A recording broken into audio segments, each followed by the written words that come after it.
हर हर महादेव भक्तों, आज की यह शिव कथा हर कोई नहीं सुन पाएगा, क्योंकि भगवान शिव को प्रसन्न करना हर किसी के बस की बात नहीं होती है।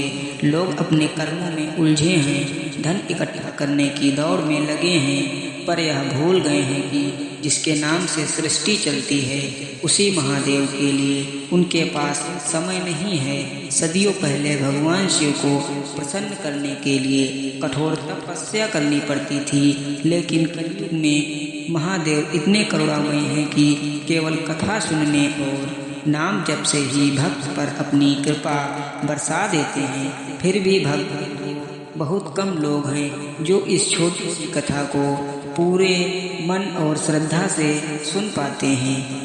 भक्तों, यदि आप यह कथा सुन रहे हैं तो समझ लीजिए कि स्वयं भोलेनाथ की कृपा आप पर पहले ही बरस चुकी है, क्योंकि शिव कथा वही सुन पाता है जिसे शिव सुनाना चाहते हैं। यह कथा केवल कानों से नहीं, हृदय से सुनी जाती है। यह कथा केवल समय नहीं लेती, बल्कि जीवन को दिशा देती है। भक्तों, अब इस शिव कथा को पूरे मन और श्रद्धा से स्मरण करें।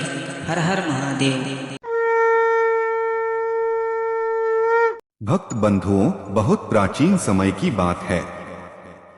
हिमालय की पावन गोद में एक साधारण सा ब्राह्मण रहता था।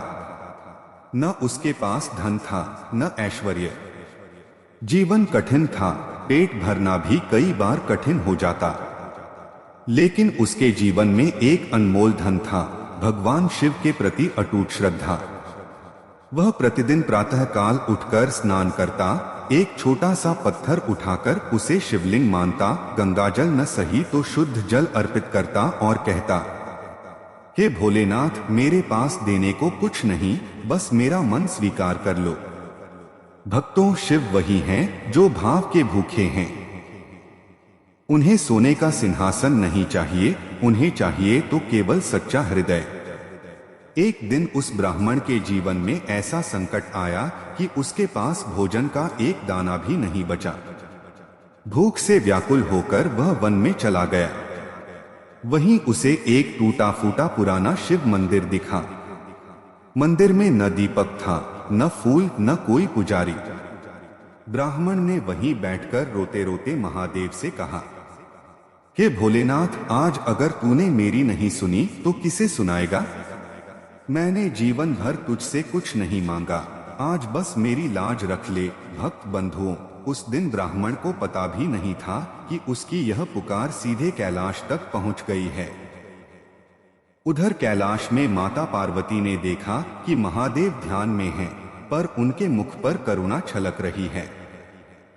माता ने पूछा, प्राणनाथ, आज किस भक्त ने आपको इतना व्याकुल कर दिया? महादेव ने नेत्र खोले और मुस्कुराकर कहा, पार्वती, धरती पर मेरा एक भक्त भूखा है, पर श्रद्धा से भरा हुआ है। संसार ने उसे ठुकरा दिया, पर मैं उसे कैसे छोड़ दूं? भक्तों, यही तो भोलेनाथ हैं जो सबसे पहले टूटे हुए को अपनाते हैं। भगवान शिव स्वयं एक साधु के वेश में उस ब्राह्मण के पास पहुंचे। हाथ में कमंडल, शरीर पर भस्म, मुख पर तेज। ब्राह्मण ने उन्हें देखा और आदर से बैठने को कहा।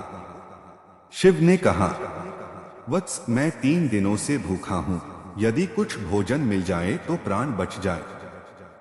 भक्त बंधुओं, उस ब्राह्मण के पास देने को कुछ भी नहीं था, फिर भी उसने बिना सोचे अपने अंतिम सूखे रोटी के टुकड़े साधु को दे दिए। उस समय उसके मन में न यह विचार आया कि वह खुद क्या खाएगा, बस इतना सोचा, मेहमान भूखा न जाए। बस भक्तों, यही क्षण था परीक्षा का। जैसे ही साधु ने रोटी ग्रहण की, पूरा आकाश प्रकाश से भर गया। वही साधु साक्षात महादेव बन गए। डमरू की ध्वनि गूंज उठी।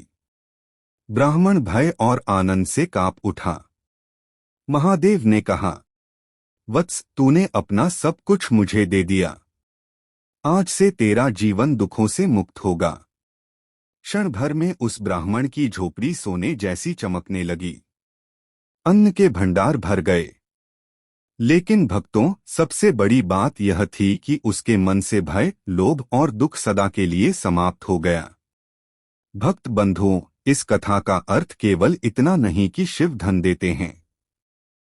इसका अर्थ यह है कि शिव पहले मन की दरिद्रता दूर करते हैं।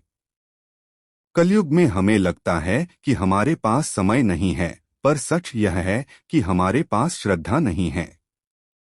शिव को पाने के लिए हिमालय नहीं जाना पड़ता, बस अहंकार छोड़ना पड़ता है। शिव को चढ़ाने के लिए गंगाजल नहीं, अश्रुओं की एक बूंद भी पर्याप्त है, यदि वह सच्ची हो। भक्तों, जिसने भी नमः शिवाय सच्चे मन से कहा है, शिव ने कभी उसे खाली हाथ नहीं लौटाया। जो टूटा है वही शिव के सबसे निकट है। जो झुका है वही शिव को प्रिय है। कथा के अंत में बस इतना ही कहूंगा। यदि जीवन में अंधकार है तो शिव को याद कीजिए। यदि मन भारी है तो शिव का नाम लीजिए।